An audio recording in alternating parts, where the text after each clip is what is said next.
The Visitor from Heaven, a Sri Lankan tale, retold by Beulah Kandapa. Read to you by Janelle McDonald. There once was a rich landlord who was stingy, and, because he was so stingy, he would not sleep at night. "What?" he shouted when his wife reminded him that he should go to sleep. "Waste all that time sleeping when I could be making more money? Nonsense." So he stayed awake all night, tossing and turning in his bed, keeping his wife awake, and scheming how to make more money. Every morning, the landlord visited his paddy fields to make sure that his rice plants were flourishing. Also to see that no damage had been done by straying cattle or wild animals during the night. One morning, he discovered his fields in a terrible state. There were bare patches everywhere. Many young plants were missing. Some had been uprooted and thrown about, while others had been crushed into the mud. Following this trail of destruction, he came across deep, round imprints in the ground, as if something very large and heavy had been driven down into the mud. "It's the women!" he screamed. "They have been pounding rice in my fields." Fuming with rage, he summoned the villagers. "Why do you pound your rice in my fields?" he demanded. "You have damaged my crops." The villagers were surprised, and they whispered among themselves, "No one has been in his field pounding rice. But he is such a greedy man, and greed can make men act foolishly. Maybe that's why he is accusing us. Let's go and inspect his fields." When they got there and saw the heavy imprints in the mud, they smiled and shook their heads. "Elephants, sir. These are elephant footprints. Better keep watch tonight, sir." "There are no elephants here, tame or wild," the landlord replied angrily. "This is not elephant territory, and you know that." But the wise old village elders insisted. "These are elephant footprints. There's no doubt about it." And so, to prove them wrong, the landlord decided to keep a careful watch that night. He waited patiently in a little thatched hut on the edge of his fields. He was tired, and after some time he dozed off. Then he woke with a start and peered through the open door.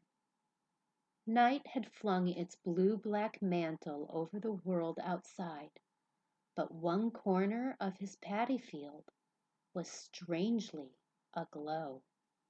Could it be moonlight? He asked himself, and then he looked up. "Alia! Elephant!"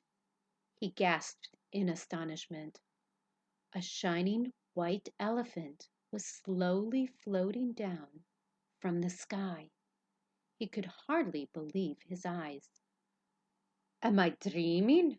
he asked himself, and he rubbed his eyes and looked again. "No!" he shouted excitedly. "I am not dreaming.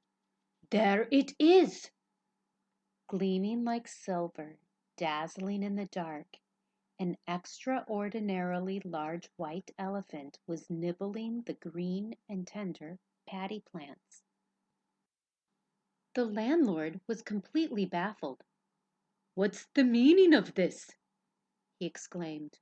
"A shining white elephant floating down from the sky? From heaven?" And then he remembered the stories of the gods his mother had told him when he was a boy. Indra, the Hindu king of the gods, rides on a mighty elephant whose skin is as white as snow," she had said. "And that white elephant is supposed to be the very first elephant in the world, and his name is Airavata." The landlord grew more and more excited. "The gods must be pleased with me," he said. "Surely the shiny white elephant is Airavata. The gods have sent him down to take me to the garden of heaven, paradise, as a reward for all my goodness. Airavata has been nibbling at my young paddy plants while waiting for me. Those heavy marks in the mud are indeed an elephant's footprints. I must not keep him waiting too long." Making as little noise as possible, the landlord crept back to his house and told his wife the incredible news. "Dear wife," he said, "we have been specially chosen by the gods. The mighty Indra has sent his shiny white elephant, Airavata, to take us all to heaven. Gather all the others together, quickly. This is a great honor for our illustrious family. This is the way to get to heaven. And there'll be no funeral expenses for any of our family." The old man chuckled. The landlord's wife called all her family together: grandparents, sisters, brothers, children, aunts and uncles, cousins, sons-in-law, and daughters-in-law. The landlord explained. "Beloved family members," he said, "prepare yourself for a journey to heaven." "Journey to heaven?" they repeated unbelievingly. "Yes," said the landlord. "We have been honored by the unexpected visitor, Airavata. God Idra's special white elephant has floated down from heaven to visit us. He will be returning the same way shortly.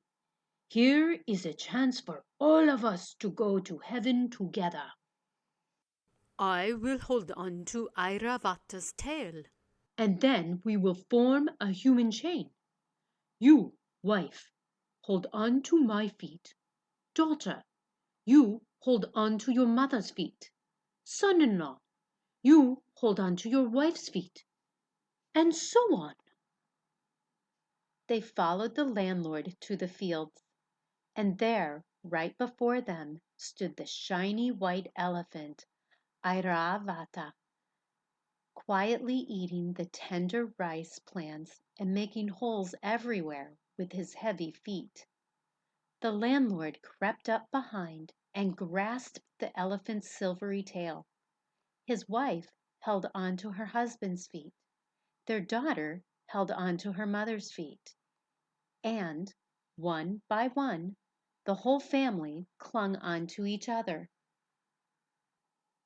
When Airavata rose majestically into the sky, a long chain of men, women, and children followed him on his journey to heaven. Up, up, up! The higher they rose, the more crazily did the human chain swing, back and forth, as each one clung desperately to the feet of the one above. The landlord thought he knew all about everything and kept passing messages down. "It will be so wonderful up there in heaven, dear wife. The trees will be 10 times larger than those on earth, the fruit 10 times as tasty, and the flowers exquisite." The landlord's wife passed every bit of news right down the human chain, but the family were never satisfied. They grew restless and impatient, and as they climbed higher and higher into the clouds, they asked more and more stupid questions. The last woman in the chain tugged at her husband's feet and hissed, "Will there be paddy fields in heaven?" The answer came back down the line. Yes, there will. She tugged again at her husband's feet. Will they be bigger than ours on Earth? The answer came back. Yes, they will. One more tug. Will they be better than us on Earth? And down the line came the answer. Yes, they will. The next question came immediately. And are the rice plants bigger and better too? The landlord was exasperated. Of course, he shouted so that everyone could hear him right down the line. Their paddy fields are bigger and better, and so are their rice plants. The last woman in the line sighed contentedly. Wonderful! And then everyone sighed happily, right up the line, and the landlord relaxed. But the landlord's wife was not satisfied. If their plants are bigger and better than ours, my dear, then their rice grains must be bigger and tastier? Of course they are, my dear, said the landlord good-humoredly. Then what about their measuring boxes? She asked. Are they too bigger and better than ours? Of course they are, my dear, the landlord replied patiently. Bigger and better than ours. How big? Shrieked the landlord's wife. Everybody heard her shrieking, and right along the human chain the question came hissing up to the skyline like a smoke signal rising. How big? How big? How big? Oh, well, said the landlord, who knew all the answers. I wanted it to be a surprise for you, but as you are so impatient, I suppose I shall have to tell you all I know right now.